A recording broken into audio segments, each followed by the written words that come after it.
The following program is intended for mature audiences. A democratic republic of sports. The Sportsocracy with ESPN Asheville hosts Tank Spencer and Jeremy Greene. Welcome into the Ingles Studios. This is the Sportsocracy's 2022 post-Senior Bowl mock draft for the Seattle Seahawks. A lot of things going on in Seattle. Appears Pete Carroll will be back. Also appears Russell Wilson will be back. If that's the case, they're going to have to do something to upgrade the talent on this team. As always, we're brought to you by Ingles Supermarkets. Low prices. Love the savings. Let's get into it. First pick for the Seattle Seahawks. Number 41 overall, I have them taking Zion Johnson, the offensive guard from Boston College. This kid has had a really good pre-draft process, 6'3", 315, immediate day one, no doubt starter. Was on Bruce Feldman's freak list, 6'3", 310 pounds, 4.7 shuttle time, 32 reps on the bench, 225. There's really nothing that he doesn't do well. He is, if Ikem Ekwonu wasn't in this draft, he would be my number one guard by quite a bit. Very smooth athlete, very good athlete, had virtually no injuries ever. Not a consistent road grader, so he's not going to come in and be just a dominating run blocker from the jump. He played tackle at Boston College at times. It's very obvious to me that that's not where he projects. A little bit more of a finesse guy, not the power mauler, but I do think he is a day one 10-year starter in this league and would give Seattle something they don't have, an offensive lineman they can truly count on. Of their 5 starters last year, not one of the 5 was PFF graded above 37th at their position. You have to do something or Russell Wilson's not going to make it to 35 years old. Receivers are good, but you have to do something to improve the line. Zion Johnson would, without a doubt, be an upgrade at either guard spot and would be a no-doubt starter for the Seattle Seahawks. With their second selection, number 72 in the third round, Martin Emerson, cornerback out of Mississippi State. This is a kid that I'm higher on than many other people are. 6'2", 200 pounds. A lot of the bad tape I saw on him, I think it's because there just wasn't anybody around him.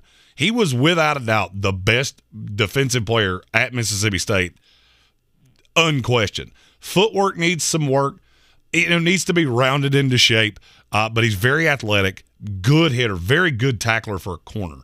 And you look at Seattle, they need at least one corner. Sidney Jones has been good, not great. DJ Reed was pretty good last year, but he's only 5'9". So you need another outside corner, and Martin Emerson's a kid that can come in immediately, start on the left side, allow Sidney Jones to play on the right. And I understand they have bigger needs than corner. That defense was so bad that one edge rusher is not going to fix it. I mean, you're going to have to add things like that over the course of time, and they will do that later on in this draft. But that's not going to fix this. You're going to need guys that can one-on-one shut down a receiver, and he can do that. Little bit of issue with double moves. The knock that I've heard most predominantly on him is that he allowed a higher quarterback rating than you would want. Well, I mean, everything around him was bad. He's not a pure shutdown guy. I think he can come in immediately, though, and start as the 2, and he has a lot of room to grow. Very smart kid. Watching him diagnose offenses, I think, would be intoxicating because he absolutely understands the game of football at a way that many college athletes just don't. He gets the game, and I think he's going to do nothing over the course of time but improve. If you agree with my selections, if you disagree with them, if there's just a player you would like to know how they fit with your team, feel free to comment those in the comments of these videos. I go through and answer those every day, and it doesn't matter what you ask. If it's some deep divey guy, if you ask me about some D3 guy, you might have to give me a couple hours. Might have to make a call. But I will happily answer any question you have about the draft all the way up to the April 28th annual selection meeting in Las Vegas. With their next selection, the Seattle Seahawks at number 107 take Josh Pascal. He's an edge rusher from Kentucky, 6'3", 278, about a 4'7" guy, really good leverage pass rusher. The only thing is that he doesn't have the array of moves that he's going to come in and be seamless. He's really raw. It's going to take some time, but he's not a liability in any shape or fashion. This is a 3-down starting defensive end in this league because he's good against the run, needs to be a better tackler, obviously broaden the array of pass rush moves because he really only has about 3 of them, and he can overshoot plays from time to time. Sometimes the motor runs too hot and takes him away from the action, and that can be a bit of a problem. But I look at him on the opposite side of Darrell Taylor, and I think they complement each other quite nicely. Taylor is probably a higher-end pass rusher, where Josh Pascal would be more of the 3-down, hold up against the run kind of edge rusher. With their second pick in the 4th round, the tackle that everybody knows they need, Braxton Jones out of Southern Utah. Kid did not have the greatest. He had a good week of practice. The game was not good for him at the Senior Bowl. 6'7", 306, much better pass blocker right now than he is run blocker. Very, very athletic. A lot of raw talent here. If you were building a left tackle, he would probably look like Braxton Jones. Lean, moves well. There's just a lot to like. Problem is that he's incredibly inconsistent and the level of competition. He dominated at Southern Utah. Would he have dominated if he was at Utah? That I don't know. Like I said, had a good week in Mobile. The practices were good. In the game, he allowed Boye Mafe to just eat his lunchbox.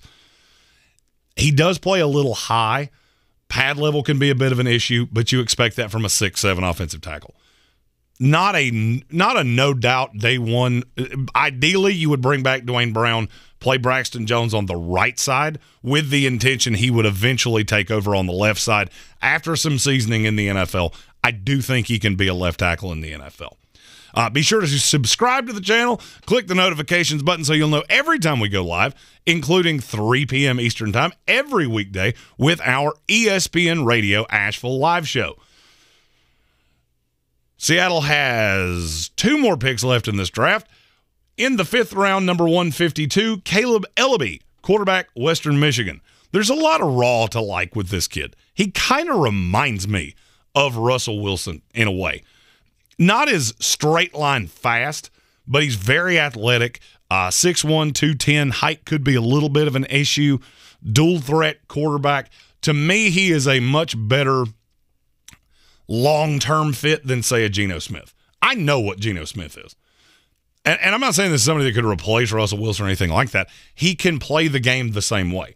When I saw Geno in Seattle, it just changed the way that the offense was called. I like Caleb Elliby a lot. He's got a very, very good arm. The problem that I've seen with him is his misses are bad misses. And in the NFL, they won't fall harmlessly to the sideline. They won't fall to the ground. They'll be intercepted. So he's going to need some time. Not a kid I want to see on a field really anytime within the next 2 years, but very much a developmental third quarterback that could ultimately replace Geno Smith. And you never know. You might catch lightning in a bottle. He presses too much downfield. He's got a big arm, and he knows that, and he uses it often. Very raw, long-term play, but one of the quarterbacks – this is not a great quarterback class. So anybody that you see go outside of the first, second round, the projection is up in the air at best. But this is one of the highest upside players. He and Akil Glass out of Alabama A&M are the 2 highest upside later round quarterbacks that could eventually carve out a role in the NFL.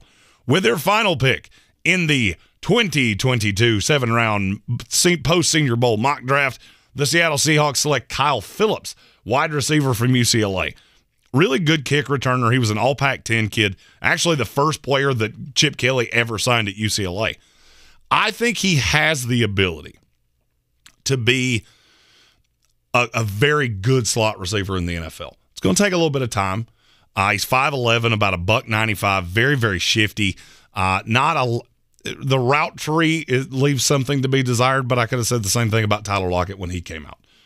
Long-term play, but somebody that can contribute on special teams immediately, be your fourth receiver. If something happened to Tyler Lockett or Dwayne Eskridge, he could slide into the slot and play now. How high level he would be right now, that I couldn't tell you. But I think in time, you give him 2 or 3 years, he could be a really good slot receiver in this league. High upside, high IQ, and a player that I am really fond of in this draft class. I am Jeremy Greene of ESPN Radio Asheville and thesportsocracy.com. Thank you for checking out our 2022 post-Senior Bowl 7-round mock draft for the Seattle Seahawks. Be sure to click the like, subscribe, notifications, all the buttons, so you'll know every time we go live, including 3 p.m. Eastern Standard Time, every weekday with our live ESPN Radio show. There will be 2 more mock drafts, 7-round each. I do this one post-Senior Bowl. I do one more after free agency in the Combine, and I do one more that goes out the 2 days directly preceding the April 28th, 2022 NFL Draft, live from Las Vegas. As always, we're brought to you by Ingles Supermarkets. Low prices. Love the savings.